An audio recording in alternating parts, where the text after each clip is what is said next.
My name's Mike. I'm a nurse educator at the Miami VA, and we're going to be, as a team, doing a head-to-toe assessment for you, okay?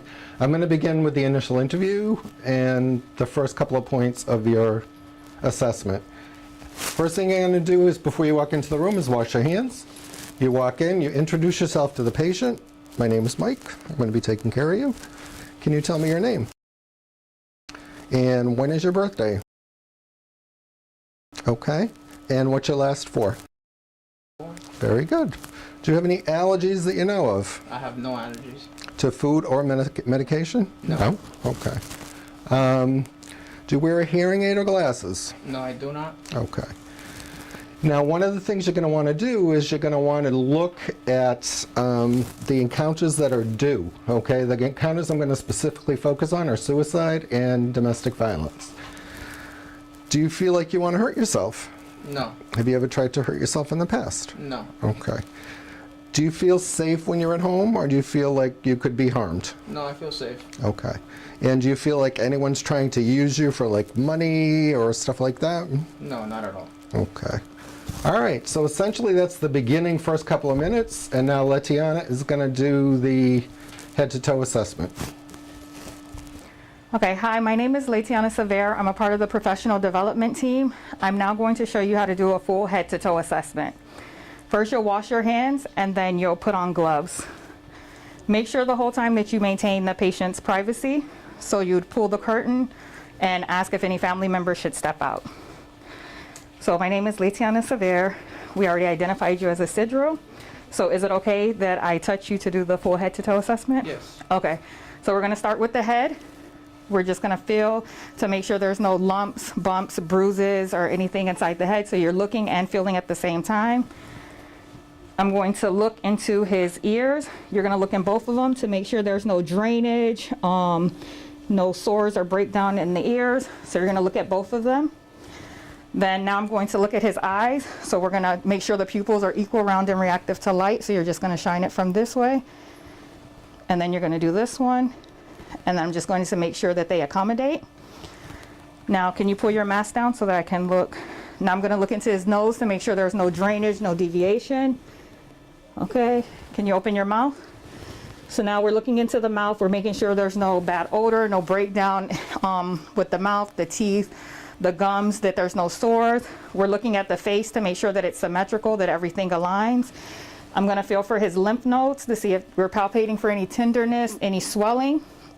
While I'm doing this, I'm also gonna check for his trach to see if there's any deviation. Ask him to swallow. Can you swallow? And make sure that it's midline and that there's no goiter. You can check for JVD. You can turn this way. You can look to see if there's any swelling. You would do it on both sides if there's any distension. And that there is the whole head, neck, eye, ears, nose, and throat. So now I'm going to assess the skin. So I'm just gonna look at his arms, look at his skin to see if there's any bruising, rashes, any swelling anywhere. I will look, if he had an IV, I will look to see if it's swollen, tender, if there's any edema around it. I'm gonna palpate with the dorsum of my hand to feel the warmth, to see if it's warm. You're also going to look at it to see if it's cool, if it's pale. You're also gonna look at the conjunctiva of the eyes and see if it's pale, if there's any redness. Then now we're going to move to the extremities. And while doing the extremities, I'll check the skin tuger. So you'll pinch it like this and you're checking to see if there's any dehydration. You can also do it right here. If there's dehydration, you'll see tinting when you do the skin tuger. I'm gonna look at his extremities and make sure that they're symmetrical. So both arms are symmetrical, the same length. I'm going to ask him to squeeze my hands, and I'm checking for his muscle strength. I'm gonna palpate his radial pulses and make sure that they're both equal bilateral. Palpate the ulnar pulse also, make sure it's equal, and the brachial pulse, and make sure that it's equal. Then I'm gonna press on his finger to check for the capillary refill and make sure that it comes back. It should come back in 1 to 2 seconds. So you're just checking a couple of fingers just to make sure the capillary refill is good. After I do the extremities, now I'm going to assess his thoracic chest area. So first you're just going to look. So you'll look to make sure that there's no If they have any access like a port, a catheter, you're checking to see if there's any bruising, if they have any surgical scars. You're looking at the chest, you're looking at how the breathing is. When they breathe in and out, you're checking the chest rise. And then after you do your assessment of just looking, now I'm going to listen to his lung sounds. Prior to listening to your lung sounds, I'm going to ask you, do you smoke? No. Do you use oxygen at home? No. Okay. Yeah, I'm gonna. So when I do the lung sounds, you're gonna do it in 6 fields, okay? So while I'm doing it, I'm just gonna tell him to take a deep breath. So take a deep breath.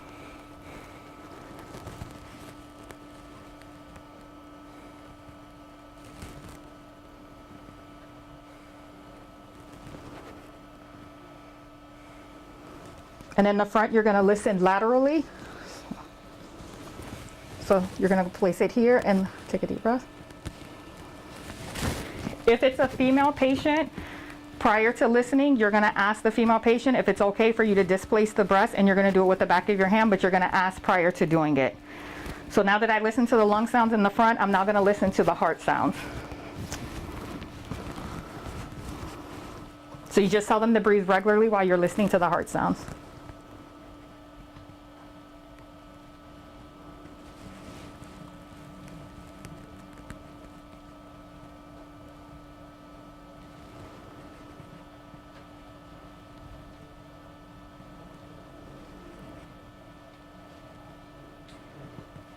And then you're going to do the apical, which is the point of maximal impulse.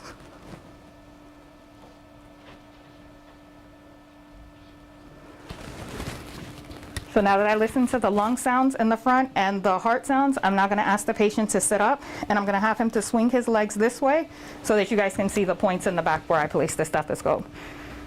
So on the back, you're going to make sure that you don't place it on the spine so that you're able to hear, and you're going to go around the clavicular area, or you're not going to be able to hear. Take a deep breath.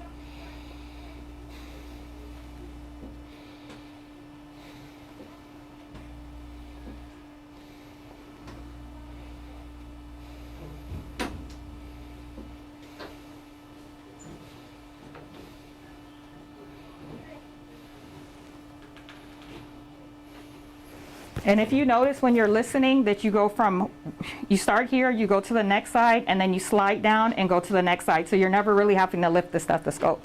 While you have them with their back like this, you're also going to check the lower back, the sacrum area, to make sure that there's no breakdown, no bed sores, no ulcers. Since you already have them on their back and you're able to see, you would look in this area also. Okay, you can lay back down. Now we're going to continue to work our way down. So now we're going to do the abdominal area.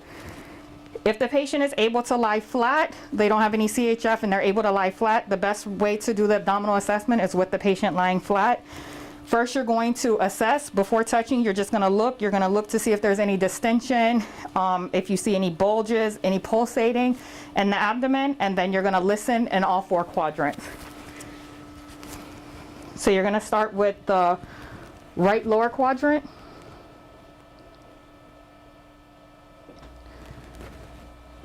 And then the right upper quadrant.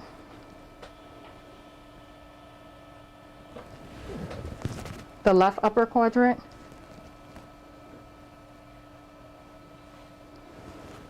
And the right lower quadrant.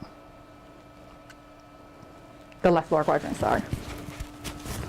So when you listen, you're listening to see if you have no bowel sounds, hyperactive, hypoactive.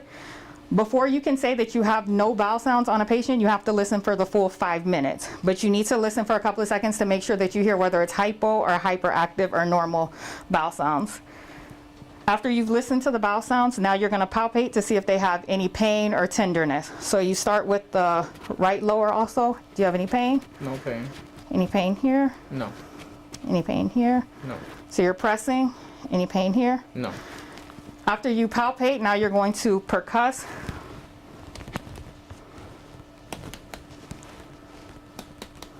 And you're doing it the same way from the right lower, right upper, left lower. After you've done that, you're also going to ask the patient, have you had any nausea or vomiting? No. Any difficulty eating? No. When was your last bowel movement? Yesterday. Okay, and then now we're gonna go to the GU area and ask, have you had any issues with urinating? No. Any burning? No. Any foul odor? No. Any blood in the urine? No. Okay, and if it's a patient that has a Foley, you'll actually have to check the area. If it's a patient that wears a diaper, so you can check to make sure there's no rash, you would check the GU area. Now we're gonna work our way down and go to the legs. With the legs, we're doing the same thing. You're gonna check to make sure that they're symmetrical, so that the legs are symmetrical like this. We're gonna do the range of motion to make sure that he can move his legs, just like this. Can you bend? Can you abduct? So we're just checking that he has range of motion. We're also going to check the strength. So I'm gonna put my hands here and ask him to push, and then pull. So we're checking the strength in the lower extremities. You would also check to see if he has any pitting edema, which you're just gonna press like that, and you're gonna press them both just to see if there's any pitting, if it's a 1+, 2+. You're gonna check the calves. Do you have any tenderness or pain in the back of your calf? No. You're checking the back of the calf for pain, tenderness, and if there's any warmth in the back to see if they have any DVT. When you get to the feet, you're gonna check the pedal pulses on both of them. You're checking them to make sure that they're equal pedal pulses, and then the dorsal-tibial pulse you're also going to check. Once you check the pulses and make sure they're equal, you're also going to check the heel of the foot, because a lot of time the patient has breakdown on the heel of the foot, or from it being on a bed for a long period of time, they'll get a DTI, which is a deep tendon injury. So you just need to, deep tissue injury, so you just need to make sure you're checking the heel of the foot on both of them. You're also going to, the same as you did with the fingers, you're going to do the capillary refill on the feet to make sure that the circulation is good. So you're gonna press on the foot and make sure that it comes back in 1 to 2 seconds. After that, you'll ask the patient if they can stand. So I'd ask them to stand to make sure if he has any issues walking, if he uses a walker or a cane. So then I would just have him to see if he's okay standing, if he can stand on his own, and if he's able to walk. You have a seat back. And that concludes our head to toe assessment.